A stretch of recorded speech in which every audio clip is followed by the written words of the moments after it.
Hello students, आज का अपना टॉपिक है नोमेनक्लेचर ऑफ कोऑर्डिनेशन कंपाउंड्स। तो सबसे पहले हम कोऑर्डिनेशन कंपाउंड्स के एग्जांपल लिखते हैं। जैसे मैं एक एग्जांपल लिखता हूँ,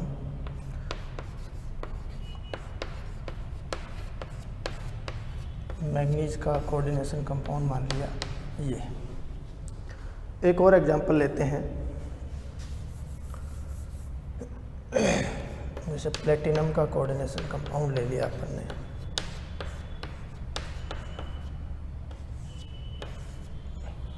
ये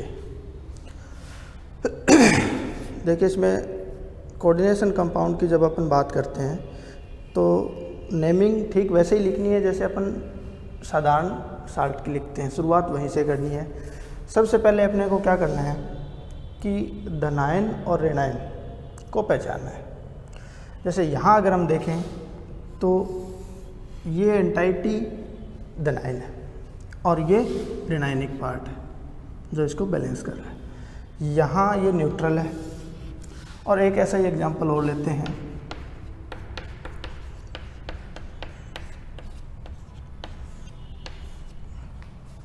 जिसके अंदर ये पार्ट ऋणायनिक है और ये धनायनिक है।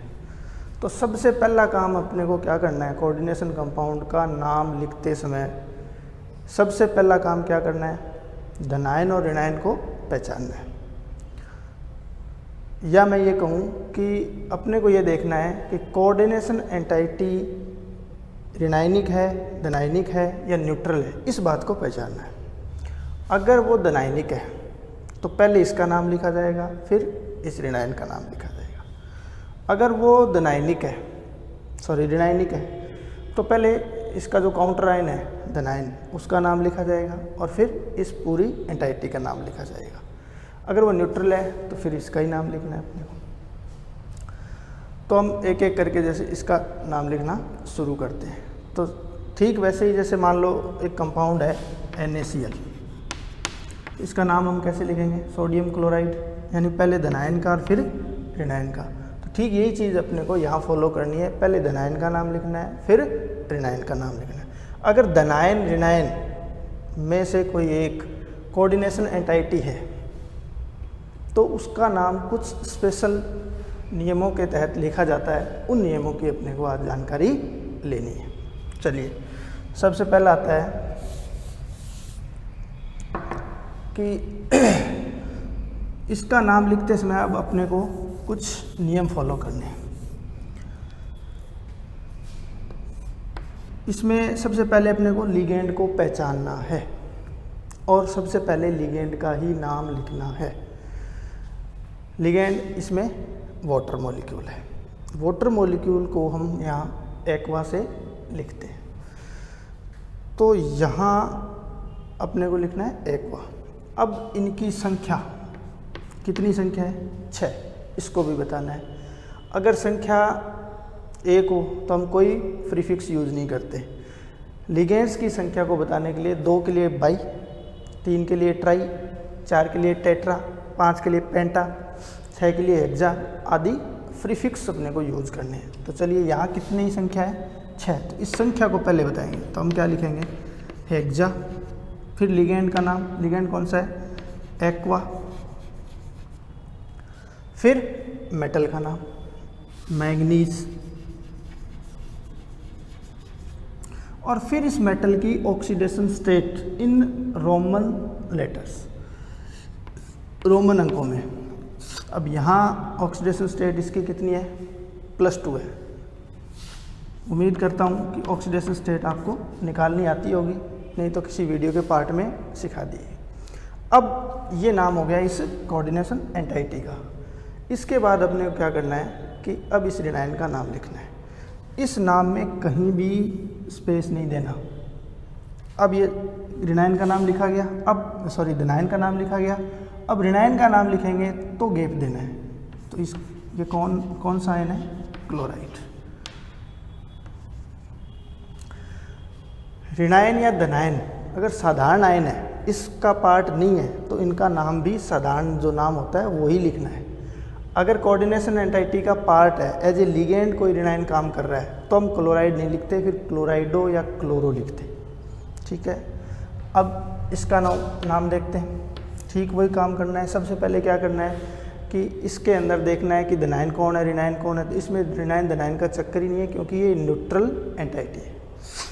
तो अपने को केवल इस कोऑर्डिनेशन एंटाइटी का ही नाम लिखना है। तो हम क्या करेंगे, सबसे पहले इसमें लिगेंड पहचानेंगे। अब लिगेंड क्या हो गए, दो प्रकार के आ गए, अमोनिया और क्लोराइड, दो प्रकार के लिगेंड आ गए। तो यहाँ एक नई समस्या आ गई कि पहले किसका नाम लिखें। तो यहाँ अपने को एक बात ध्यान रखनी है कि जिसका नाम अल्फ़ाबेटिकली ऑर्डर फॉलो करना है। जैसे अमोनिया को हम एमीन लिखते हैं, यहाँ नाम लिखते समय अमोनिया के लिए स्पेशल नाम है एमीन। अब चूंकि सभी लिगेंड्स के कुछ नामों में चेंज है, यहाँ पे जितने भी रिनाइन हैं उनका नाम ओ से अंतिम उनका जो अक्षर है वो ओ होगा।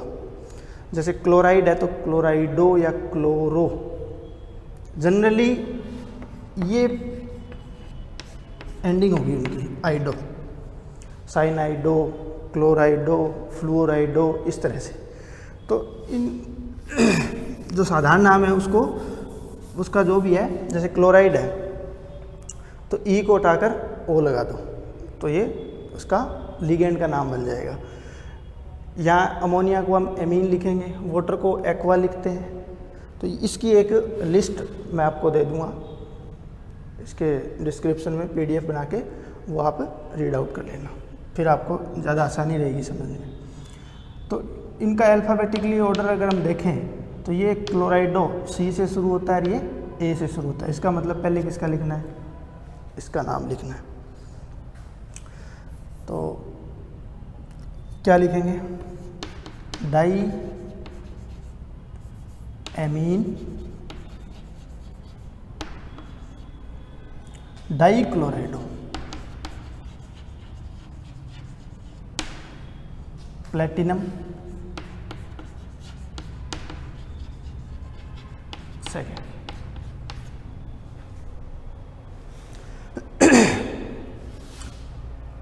एमीन कितने थे, दो थे। संख्या बताने के लिए हमने क्या यूज़ किया, डाई।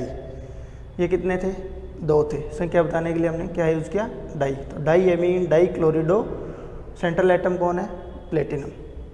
ऑक्सीडेशन स्टेट उसका कितना है, सेकंड। तो ये रोमन अंकों में लिखना है, ये इसका नाम हो गया। अब हम इस पे आते हैं। चलिए, इसके अंदर सबसे पहले इसका नाम लिखते समय हम क्या करेंगे कि इसका धनायन कौन है, पोटेशियम। तो सबसे पहले हम पोटेशियम इसका नाम लिखेंगे, पोटेशियम। अब रिनाइन का नाम लिखते समय स्पेस छोड़ेंगे और इसका पूरा नाम एक साथ लिखेंगे। इसके अंदर लिगेंड एक ही प्रकार के हैं, संख्या में कितने हैं, 6। तो 6 के लिए हम क्या लिखेंगे, हेक्सा। साइनाइडो लिख दो या साइनो लिख दो, एक ही बात है, साइनाइडो। अब एक चीज़ और आती है यहाँ पे, ये धनायनिक एंटाइटी थी। कॉम्प्लेक्स आयन जो था धनायनिक टाइप का था, ये न्यूट्रल था। तो हमने मेटल का नाम लिखते समय साधारण नाम लिखा है, प्लेटिनम है तो प्लेटिनम, मैग्नीज है तो मैग्नीज। लेकिन जब ये कोऑर्डिनेशन एंटाइटी रिनायनिक हो, तो एक क्लॉज और जुड़ जाता है इसके अंदर, जब ये रिनायनिक हो तो इसका नाम लिखते समय एक तो इसका लैटिन नाम लिखना है और साथ ही अंत में 8 शब्द जोड़ना है, ATE 8। तो इसका चूंकि इसका लैटिन नाम क्या होता है, फेरम। तो ये फेरम, अब यहाँ आयरन नहीं लिखा जाएगा, क्या लिखा जाएगा, फेरेट। अब इसकी ऑक्सीडेशन स्टेट कितनी है, 3rd। ये इसका नाम है पोटेशियम हेक्सासाइनाइडो फेरेट 3rd। यहाँ से यहाँ तक कोई स्पेस नहीं देना है बीच में। अब मैं एक एग्जांपल और लेता हूँ, तो बहुत ही फेमस एग्जांपल है जिसके माध्यम से हम एक नियम और सीखेंगे। इसका नाम लिखना है। तो यहाँ सबसे पहले काम क्या करना है अपने को, लिगेंड पहचानना है। सबसे पहले धनायन देखना है। अगर धनायन या ऋणायनिक पार्ट कोऑर्डिनेशन एंटाइटी है, अदर साधारण है तो उसका नाम साधारण लिख देंगे, धनायन है तो पहले लिख देंगे, ऋणायन है तो बाद में लिख देंगे, इनका कोई चक्कर नहीं है। मेन अपने को नाम लिखना है, इस एंटाइटी का नाम लिखना सीखना है।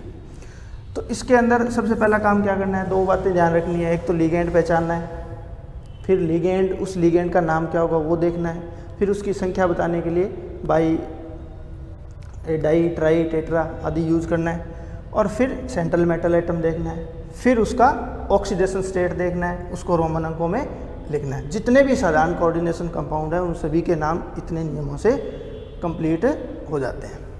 अब यहाँ ये जो है इसके लिगेंड का नाम क्या है, साइक्लोपेंटाडाइनाइल, साइक्लोपेंटाडाइनाइल। तो इसकी संख्या को बताने के लिए हम डाई यूज नहीं करेंगे। जैसे यहाँ देखें हमने दो संख्या बताने के लिए डाई यूज़ किया है, यहाँ भी डाई यूज़ किया है। लेकिन जब लिगेंड्स के नाम में पहले से ही डाई, ट्राई आदि नाम आ रहे हो, किसी प्रकार की भ्रांति उत्पन्न हो रही हो, या लिगेंड कॉम्प्लेक्स लिगेंड है, ऑर्गेनिक लिगेंड है, तो उनकी संख्या बताने के लिए डाई, ट्राई, टेट्रा आदि प्रीफिक्स का यूज नहीं किया जाता। उनके स्थान पर 2 के लिए बिस, 3 के लिए ट्रिस, 4 के लिए टेट्राकिस, 5 के लिए पेंटाकिस, इसी प्रकार 6 के लिए हेक्साकिस आदि पूर्व लग्नों का प्रयोग किया जाता है, चूँकि ये 2 है। और ऐसे लिगेंड्स को नाम भी ब्रैकेट में लिखा जाता है। अब देखिए सबसे पहले अपना वही काम, न्यूट्रल एंटाइटी है तो कोई चक्कर ही नहीं है चार्ज का। तो सबसे पहले इसका नाम लिखना है। इसका नाम क्या है, साइक्लोपेंटाडाइनाइल हो गया। संख्या में कितने हैं, 2। ऐसे को अपने को लिखना किस में है, ब्रैकेट में। 2 के लिए क्या यूज करेंगे, देखो इसके नाम में खुद में ही डाई आ चुका है पहले से ही, तो हम यहाँ डाई यूज नहीं करेंगे। हम यहाँ बिस, 2 के लिए क्या यूज करना है, बिस। बिस साइक्लोपेंटाडाइनाइल आयरन। अब देखो ये न्यूट्रल मोइटी थी तो हमने लैटिन नाम यूज नहीं किया, केवल सिंपल आयरन। अब इसका ऑक्सीडेशन स्टेट कितना है, 2 सेकेंड। अगर ये एनायनिक होता तो हम आयरन यूज ना करके क्या लिखते, फेरेट लिखते। इसी तरह से प्लेटिनम का होता तो प्लेटिनेट लिख दे। कोबाल्ट का कोई कंपाउंड है और ऋणायनिक स्पीसीज है तो कोबाल्टेट लिखेंगे। जब तक कॉम्प्लेक्स पर धनावेशित चार्ज हो या कोई भी चार्ज ना हो, जैसे इस पे नहीं है, इस पे नहीं है, तब तक हम मेटल, सेंट्रल एटम मेटल का नाम लिखते समय उसका साधारण नाम लिखेंगे, जो उसका नाम होता है वही। अगर वो ऋणायनिक स्पीसीज का पार्ट है, ऋणायनिक कोऑर्डिनेशन एंटाइटी का पार्ट है, तो उसका नाम लिखते समय उसका लैटिन नाम लिखना है और अंत में 8 शब्द जोड़ना है। ये बिल्कुल बेसिक आउटलाइन हो गई कोऑर्डिनेशन कंपाउंड के नोमेनक्लेचर के बारे में। और अभी तक आपने जो नाम देखे हैं वो नाम हैं केवल मोनोन्यूक्लियर कोऑर्डिनेशन कंपाउंड। मोनोन्यूक्लियर मतलब उसमें केवल एक ही प्रकार की मेटल थी, जैसे इसमें मैग्नीज था, इसमें प्लेटिनम था, उसमें आयरन था, इस प्रकार के नाम देखें। अगर पॉलीन्यूक्लियर कोऑर्डिनेशन कंपाउंड का नाम लिखना हो, या अभी तक हमने मोनोडेटेड टाइप के लिगेंड देखे हैं, सॉरी एम्बीडेटेड लिगेंड नहीं देखे, तो पॉलीडेटेड लिगेंड हो या कुछ किसी भी प्रकार का, जैसे पॉलीन्यूक्लियर कंपाउंड है या मैं कहूँ एम्बीडेटेड लिगेंड वाले कंपाउंड है, ऐसे नाम लिखते समय थोड़ा और अपने को कुछ नियम के बारे में जानकारी होनी चाहिए। उसकी बात करेंगे अपने अगले वीडियो में। तब तक के लिए ये कुछ बेसिक आउटलाइन आप ध्यान रखिएगा, और साथ ही आप लिगेंड्स के जो नाम है, ऋणायनिक लिगेंड्स का नाम कैसे लिखा जाएगा, धनायनिक लिगेंड्स का नाम कैसे लिखा जाएगा और उदासीन लिगेंड्स का नाम कैसे लिखा जाएगा, उनकी मैं एक लिस्ट दे दूँगा आपको। उस लिस्ट को आप ध्यान से पढ़िएगा, कुछ एग्जाम्पल सॉल्व करिएगा। मिलते हैं अगले वीडियो में। आज के लिए इतना ही, धन्यवाद।